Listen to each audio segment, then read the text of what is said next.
Fakta menarik tentang kucing yang ramai orang tidak tahu. Ini dia. 2-3 kucing berlari. Tapi kenapa kucing itu perlu berlari?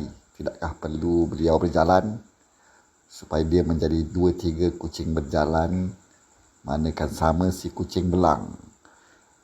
Persoalannya, adakah 2-3 kucing yang berlari itu adalah si kucing oyen, putih, hitam, abu atau tompok-tompok? Atau hanyalah si alim-alim kucing? Sekian sahaja buletin kucing. Majulah kucing untuk negara kerana 2-3 boleh kucari, manakan sama kucari ganti.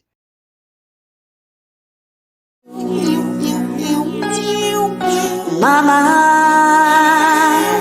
just killed a mouse, ate it all except the head. That's your present on your bed.